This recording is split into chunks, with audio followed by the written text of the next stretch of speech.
selain itu kita mempelajari modul 1.2 mengenai nilai dan peran guru penggerak, di mana nilai-nilai peran guru penggerak itu, nilai guru penggeraknya yaitu ada 1 kemandirian, yang kedua reflektif, yang ketiga inovatif, keempat kolaboratif, dan yang terakhir yaitu berpihak pada murid. Nah, mandiri ini kita sebagai orang yang mandiri bisa mengembangkan diri kita sendiri. Terus reflektif, kita harus merefleksi apa yang kita mau dapatkan itu bisa kita refleksi baik buruknya kita cari apa yang kekurangan, apa yang dapat kelebihannya bisa kita gali sendiri. Terus inovatif lah, guru itu harus bisa berinovatif, berkembang sesuai kemampuan kita, memberikan apa yang kita sampaikan kepada anak itu yang inovatif, yang beraneka ragam, agar anak itu senang dalam mengikuti kegiatan. Terus kolaboratif itu kita ya seperti ini, kita mengadakan forum atau komunikasi bersama seperti ini. Terus kita berpihak pada murid, berpihak pada murid itu seperti yang diajarkan di Ajar Dewantara tadi, kita hanya mengikuti anak, bukan anak yang harus mengikuti kita. Terus peran guru penggerak di sini kita menjadi pemimpin pembelajaran, yang kedua menjadi coach bagi guru lain, yang ketiga mendorong kolaborasi, keempat mewujudkan kepemimpinan murid, dan yang kelima menggerakkan komunikasi praktis. Dan itu menjadi pemimpin pelajaran. Kita sebagai guru harus bisa memimpin seperti itu. Terus menjadi dari guru lain, yaitu kita bisa menyampaikan seolah-olah kita sebagai guru di atas guru. Terus mendorong kolaborasi lah, kita harus bisa menciptakan kolaborasi bersama praktis lain, teman-teman yang lain. Kita harus bisa berbagi pengalaman dengan teman. Di situ kita mempelajari tentang visi. Visi itu bisa diterapkan di sekolah atau enggak ya, cuma kita belajar di situ tentang visi guru penggerak. Di mana dalam visi guru penggerak itu diperlukan langkah-langkah yang tepat dalam mencapainya. Visi tersebut dapat tercapai atas kerjasama semua pihak. Kalau di lembaga utamanya dengan rekan sejawat, kepala sekolah, dan komite dan kepala yayasan semua yang ada dan terlibat dalam lembaga itu dalam pembuatan visi misi. Dan di situ visi misi bisa terwujud dengan semua warga sekolah, karena dalam mewujudkan visi misi diperlukan langkah konkret menggunakan metode inquiry apresiatif dengan tahapan bagja. Bagja itu yaitu buat pertanyaan, ambil pelajaran, gali mimpi, jabarkan rencana, dan atur eksekusi. Itulah tahapan bagja yang kita pelajari di situ. Terus di sini kita mempelajari yang modul 1.4 tentang budaya positif. Nah, budaya positif itu berdasarkan penerapan tahapan bagja tadi, niku akan muncul pembiasaan positif di sekolah yang kita kenal dengan budaya positif. Budaya positif itu akan menimbulkan rasa aman dan nyaman pada murid dalam proses pembelajaran.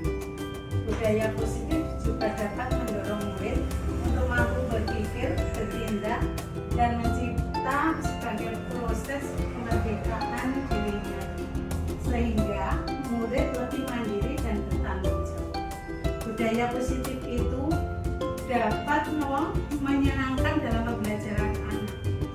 Di situ anak bisa belajar dengan senang dan nyaman dengan adanya kegiatan tersebut. Nah, di mana budaya positif itu kita mempelajari tentang disiplin positif. Disiplin positif merupakan pendekatan mendidik anak untuk melakukan kontrol diri dan pembentukan kepercayaan diri pada anak. Yang kedua, nilai kebajikan, di mana nilai kebajikan majikan yang kita tuju adalah P5. P5 itu beriman dan bertakwa pada Tuhan Yang Maha Esa dan berakhlak mulia, mandiri, bernalar kritis, berkebinekaan global, bergotong royong dan kreatif. Selanjutnya di situ kita mempelajari posisi kontrol, di mana posisi kontrol itu terdapat pada seorang guru, yaitu memberikan hukuman, membuat rasa bersalah, teman, pemantau, dan manajer. Di mana pemberian hukuman itu apabila terjadi kasus seperti anak terlambat, pelanggaran-pelanggaran dalam menipu kesepakatan atau aturan sekolah, dan itu kita berperan sebagai apa di situ posisi kontrolnya, yaitu pemberian hukuman. Nah, kita kalau memberi hukuman itu anak salah kita hukum, itu namanya kita sebagai pemberi hukuman. Terus membuat rasa bersalah, itu kalau ada anak yang melanggar hukum atau peraturan itu, kita memberi sesuatu kata-kata yang anak itu merasa bersalah dan menyesal. Dan itu kita sebagai guru baru dinamakan pembuat rasa bersalah. Terus kalau kita memberi saran kepada anak dengan baik-baik saja, standar, datar, itu namanya kita sebagai teman. Terus untuk pemantau, ini kita cuma melihat anak itu. Terus manajer juga kita memberi arahan yang baik demi kemajuan mereka ke hal yang lebih baik, supaya nanti tidak mengulangi apa kesalahan mereka atau pelanggaran-pelanggaran yang mereka lakukan. Terus untuk keyakinan kelas itu peraturan-peraturan dalam pemecahan atau permasalahan dalam kelas. Terus kebutuhan dasar yang kita butuhkan yaitu bertahan hidup, terus kasih sayang dan rasa diterima, terus nomor itu pengasuhan, penguasaan, kebebasan, dan kesenangan. Orang yang paling hebat itu namanya kita butuh penguasaan. Terus kebebasan kita ingin kemana-mana dengan bebas, kita butuh kebebasan seperti kita mau refreshing, menyegarkan pikiran, itu namanya kita butuh kebebasan. Dan kesenangan kita seperti mau belanja, nanti itu merupakan semua butuh kesenangan. Terus yang terakhir kita belajar tentang segitiga restitusi, di mana segitiga restitusi itu untuk menyelesaikan kasus tersebut dengan cara menstabilkan identitas, validasi tindakan yang salah, menanyakan keyakinan. Ya, sementara itu yang kita pelajari di modul 1.4 tentang budaya positif. Dan di sini budaya positif kami mau menerapkan dalam segitiga restitusi untuk penanganan kasus mencoba dalam pembelajaran kami.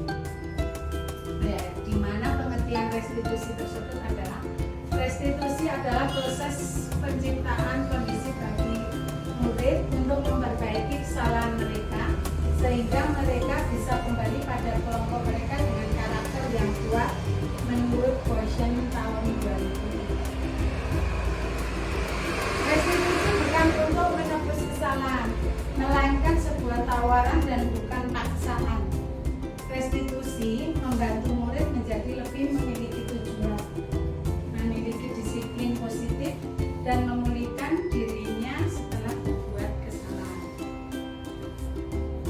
Nah, untuk tahapan segitiga restitusi, menanyakan keyakinan kelas, di mana menstabilkan identitas itu kita bisa menanyakan kepada anak-anak dengan semua pertanyaan seperti setiap orang pasti pernah melakukan kesalahan, kamu nggak usah takut, kamu bukan satu-satunya yang pernah melakukan kesalahan itu kata-kata yang bisa dipakai atau digunakan untuk menstabilkan identitas anak tersebut.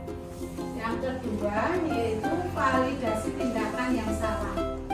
Dalam validasi tindakan yang salah itu kita bisa menanyakan kepada anak dengan pertanyaan seperti, kamu tentu punya alasan mengapa kamu melakukan semua itu.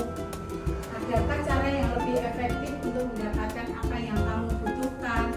Ada pertanyaan-pertanyaan seperti itu yang bisa dilakukan dalam validasi tindakan yang salah. Terus dalam menanyakan keyakinan kelas, kita juga bisa menyampaikan dengan kata-kata keyakinan kelas apa yang telah kamu sepakati. Terus kamu ingin menjadi orang yang seperti apa? Itu pertanyaan yang bisa ditanyakan dalam menanyakan keyakinan kelas. Nah, ini bisa diterapkan dalam lembaga kita dalam menyelesaikan masalah anak yang melanggar peraturan-peraturan yang telah kita sepakati dalam suatu lembaga. Dan itu bisa dilakukan di lembaga-lembaga.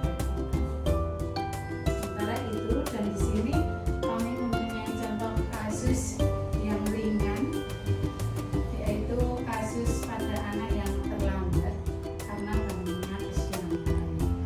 Di sini sebenarnya kalau diterapkan di TK belum begitu bisa diterima, karena TK itu cukup bisa datang ke sekolah, di sekolah tidak menangis dan bermain dengan enjoy, itu sudah bagus. Sementara seperti itu kita mengambil anak yang bangunnya kesiangan tadi terlambat.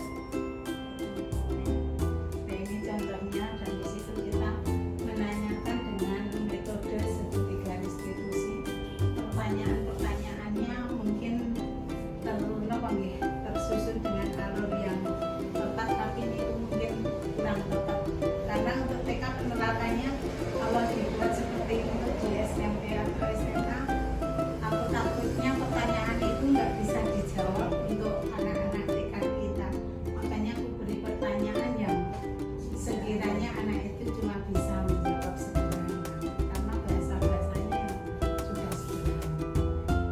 Kiranya itu cukup, cuma ada satu contoh kasus, dan terima kasih. Mungkin cukup itu. Apabila ada pertanyaan bisa bertanya atau bisa dipraktekkan di lembaga, atau kita bisa coba praktek ya untuk segitiga restitusi ini. Kita praktek satu jadi dua atau satu jadi murid. Sekian, terima kasih. Kita mencoba untuk praktek ya, praktek tentang tahapan segitiga restitusi. Siapa yang kita coba untuk praktek ini? Bu Murni, kalau Ibu Fatini, coba praktek Oh iya. kasus diselesaikan dengan tahapan segitiga restitusi. Nanti kalau belum tepat kalau direvisi ya Bu. Insya Allah. Tahapan segitiga restitusi dengan kasusnya yang makan tidak dihabiskan oleh ibu, tidak dihabiskan. Bu Murni sebagai guru dan Bu Fatini sebagai muridnya. Kita mulai dengan tahapan pertama, yaitu menstabilkan identitas. Bu Murni yang ngisi pertanyaan, Bu Fatini yang jawab sebagai muridnya. Nah, silakan. Mbak Kartini, kenapa hari ini makannya tidak dihabiskan? Soalnya sudah kenyang Bu. Tadi pagi udah sarapan di rumah? Sudah. Tadi Ibu ngasihnya makannya kebanyakan, aku jadi nggak habis. Kok bisa begitu? Besok lagi biar makannya habis harus gimana ya? Gimana ya? Ibu ini minta sama Ibu nanti makanannya sedikit aja biar aku habis Bu. Oh iya gitu ya, berarti mulai besok pagi ketika Ibu menyiapkan bekal, Mbak Kartini harus ikut aktif di dalamnya biar Mbak Kartini tahu seberapa porsi yang sesuai dengan Mbak Kartini sendiri. Ibu bisa ya Bu Guru. Ya, kira-kira seperti itu penyelesaian melalui tahapan segitiga restitusi. Itu bisa dilaksanakan di lembaga masing-masing. Dengan kasus yang lain diselesaikan dengan tahapan segitiga restitusi ya. Kasusnya yaitu anak yang sekolah tidak pakai seragam. Nah, Bu Siti yang sebagai gurunya dan Ibu Murni yang sebagai muridnya. Dan nanti Bu Siti yang kasih pertanyaan, bla bla bla bla. Terus Ibu Murni yang jawab. Sekarang silakan dimulai. Halo Bunda. Hari ini hari apa ya? Hari Senin Bunda. Tadi udah sarapan. Udah.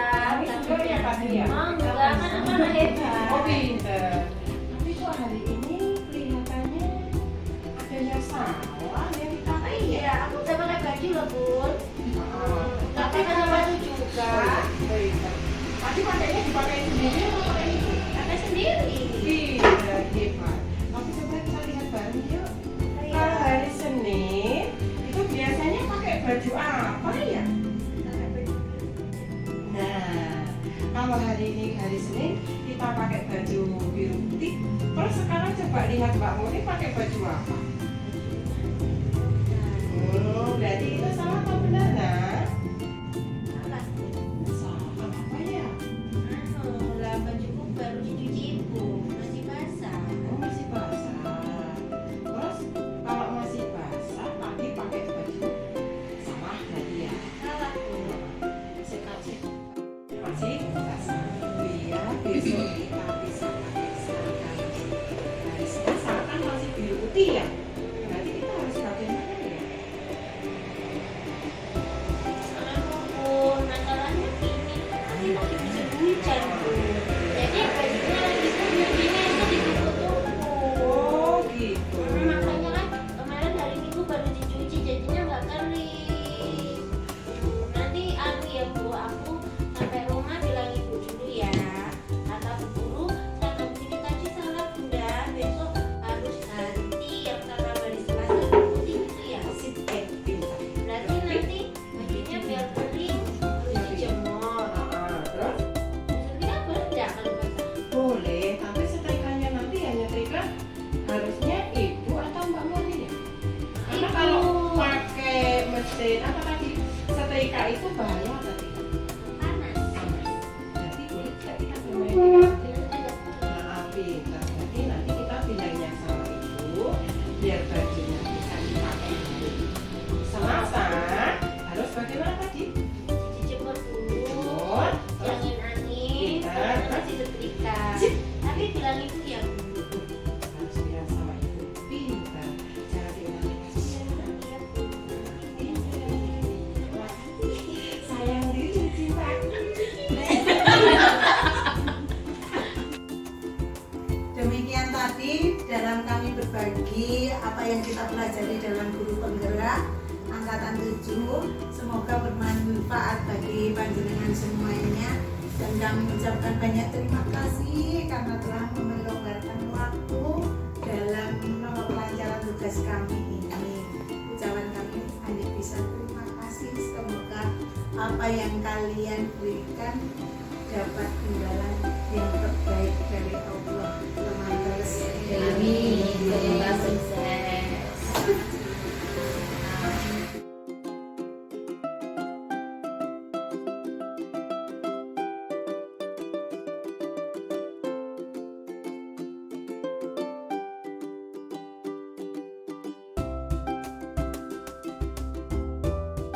Assalamualaikum warahmatullahi wabarakatuh.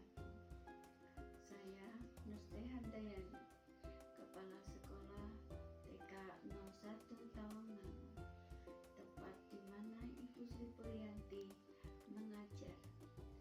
Saya bangga kepada ibu-ibu guru kami TK 01 Tawangan yang mempunyai semangat kerja, mempunyai kinerja dan etos kerja yang sangat tinggi. Khususnya saya bangga kepada Ibu Sri Puryanti. Puji syukur alhamdulillah Ibu Sri Puryanti bisa masuk di guru penggerak. Bergerak, tergerak, menggerakkan. Ibu Sri Puryanti telah memaparkan tentang diseminasi pengimbasan. Diseminasi pengimbasan ini merupakan aksi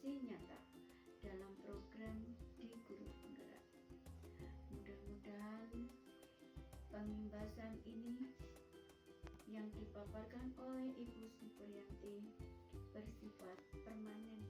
Jangan seperti magnet yang ditinggal permanennya akan hilang kemagnetannya, tetapi bisa bersifat permanen di mana walaupun sudah hilang pembasahannya akan tetap magnet itu secara permanen.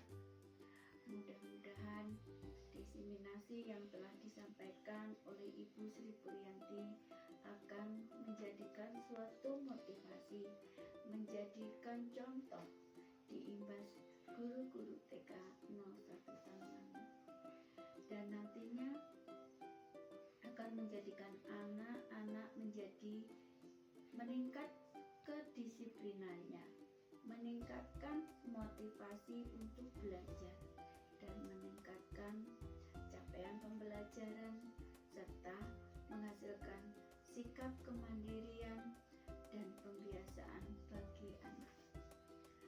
Demikian yang bisa kami sampaikan.